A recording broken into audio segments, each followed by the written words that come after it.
Most people only spend about 20 seconds looking at a resume before you go in.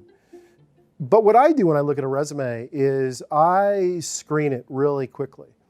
And what I'm looking for is series of progressions. So I'm looking at logos, I'm looking at brands, but I'm looking at a series of progressions, because that's what you want to see, is that people are learning and they're growing. And so they're parlaying one set of responsibilities onto another, to another, to another. The second thing I'll look for is gaps. Gaps in the timeline. Because I'll wonder, okay, do these really line up? And it's amazing to me, sometimes people aren't forthright with those gaps. And my view is to be, honesty is the best policy.